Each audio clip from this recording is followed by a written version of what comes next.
People ask me why I say New Zealand's food system is broken. How can that be, they say, when we produce so much food that we export most of it offshore?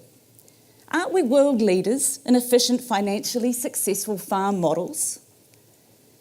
And all of those responses have an element of truth. If we were to measure a food system only by the economic value it gives to a country. So I tell them to go to their supermarket and look at those who have and those who have not. Because surely the touchstone of food in our society is the human right to have healthy, nutritious food available to every citizen. And surely in the food bowl, agri-producing powerhouse of Aotearoa, that human right is afforded, right?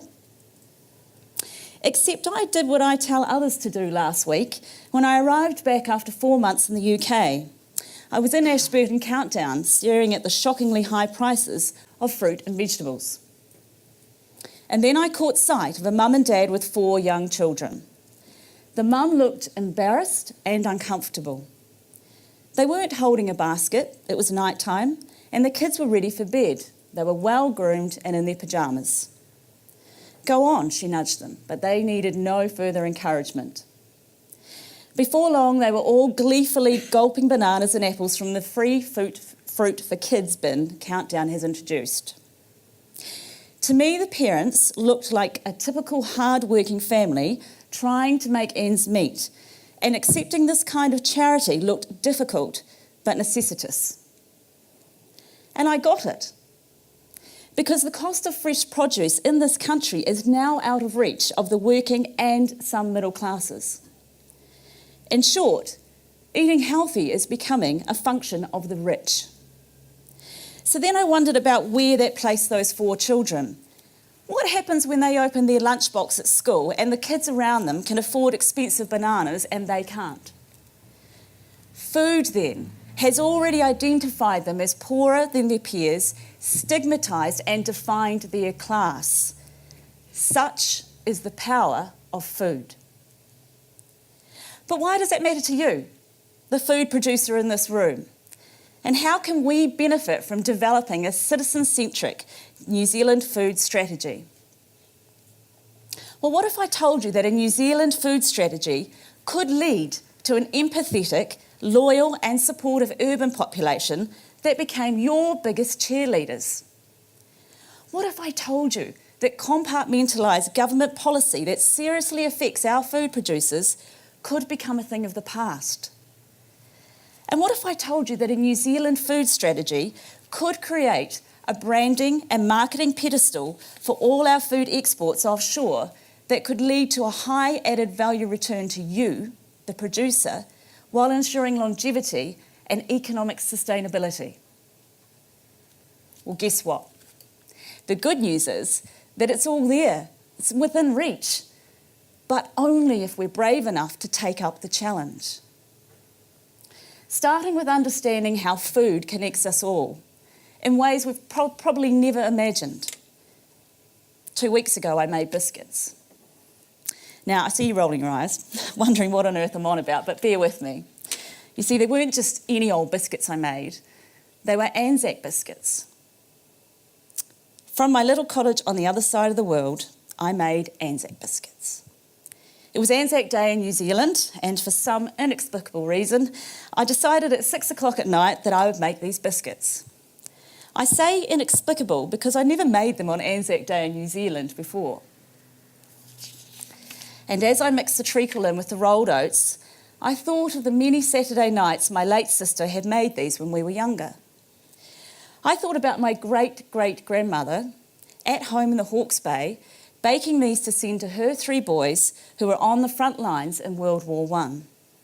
And I thought of what the bittersweet memory of that biscuit must have been like for my great-grandfather when he returned without 2 of his brothers. So what drove me and thousands of Kiwis and Aussies far from home to bake biscuits on that day? Belonging. That's what drove us.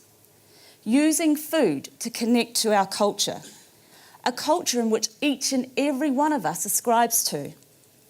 It's an imprint, if you like, our collective food identity. Well-known Canadian rural sociologist Anthony Winston even coined a term for it when he called food the intimate commodity.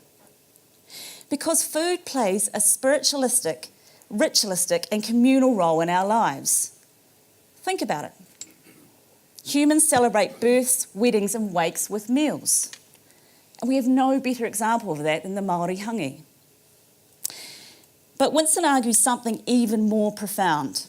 He says food is a way of bringing people together, of establishing human existence as a social existence. Making Anzac biscuits in England didn't sate my appetite. It wasn't meant to. I had used the experience to connect me socially and culturally back to New Zealand, to my tribe. So as you can see, it's pretty important, right? So why don't we recognise the power of food? Why don't we understand just how far and how widely it impacts our lives? Well, the easiest way to explain it is to bring us back to a word that dates back thousands of years. Can anyone guess what that word is? Any guesses?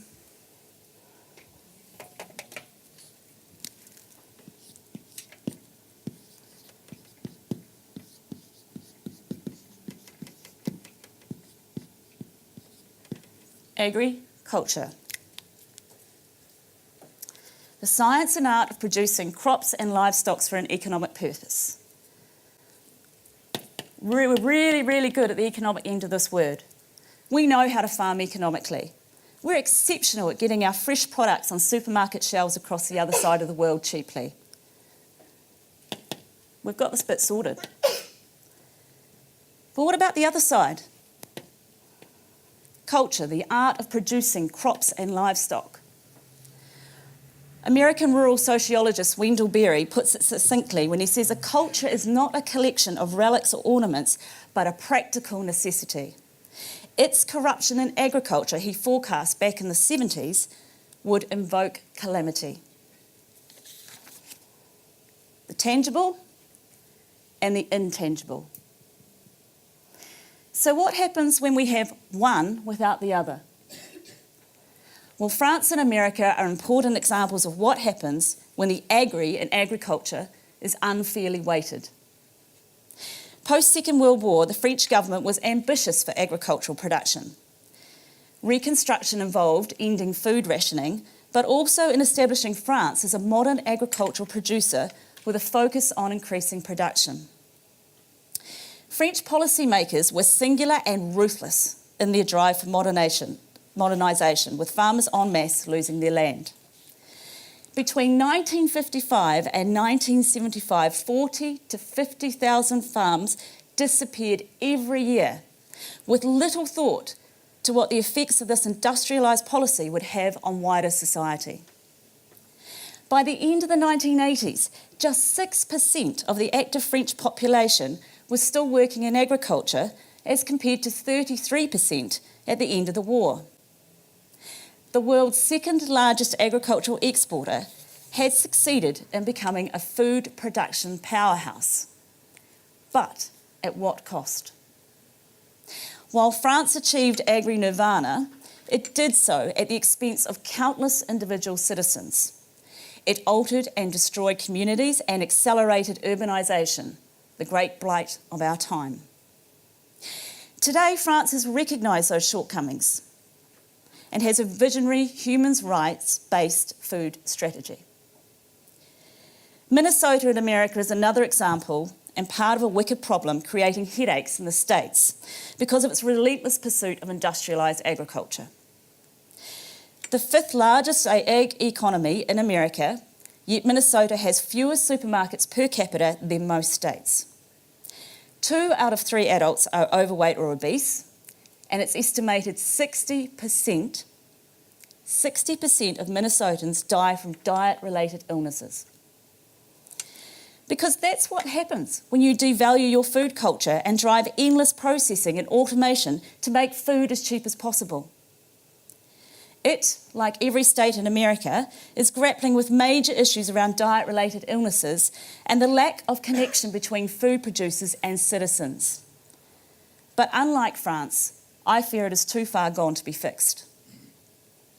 The question is, how far down that line are we before we become the same? And are we brave enough to do something about it? The tangible and the intangible. The tangible would have us replicate Ireland. It would see us put in a so-called world-leading Origin Green type framework that is economically driven. But I challenge you to look at that framework, to talk to Irish citizens and to read the growing criticism of that scheme. Origin Green is not a citizen-centred food strategy that all Irish can be proud of. It's agri-centred and culture short. While export statistics look good, there is much concern that Ireland and its dairy industry is at a tipping point. It ticks this tangible box at raising export value, but fails to recognise the brand potential of the intangible, of doing the right thing, of bringing your citizens along with you, and I believe they will be made to pay for this. Understanding the value of the intangible, of the culture in agriculture, is the key to unlocking prosperity for all New Zealanders, including all of you, our agri-producers. To do that, we must develop a New Zealand food strategy, a long-term framework that helps build a socially conscious, responsible, sustainable and economic agri-food sector that contributes to and enables the health of all New Zealanders while recognising and respecting the rights, voice and input of all our citizens. The benefits to our agri-producers are evident when we consider food policy and its outcomes holistically. Imagine more money being available for agri-research and development if food-related illnesses and health budgets were cut. Imagine the removal of short-sighted policy making that could cripple our farmers, such as Labour's proposed water tax. Imagine reconnecting our disconnected, empowering our citizens to have a voice in food policy and to have a loyalty and a pride that translates to a farm gate dollar value in branding New Zealand as a country where food producers put citizens first. But it has to be led by you, the people in this room, and your peers. It must be industry-led and government-enabled. The best bit is we don't even need to invent the wheel. Around the Commonwealth, there are countries like Scotland, Wales and Canada doing incredible work in this area. Why not call a Commonwealth Food Summit? Why not form a New Zealand Food Council that has thought leaders from all in our society to develop a strategy? Why not think big and lead the world? Why not? And finally, I want to leave you with this challenge. It's a quote from American rural sociologist Wendell Berry, and this was also written back in the 1970s. It's alarming how true it rings. He says, "The people will eat what the corporations decide for them to eat. They will be detached and remote from the sources of their life, joined to them only by corporate tolerance. They will have become consumers, purely consumptive machines, which is to say, the slaves of producers." So my challenge to you today is this. What then do we want to be? Slave, corporate machine, or connector? Thank you.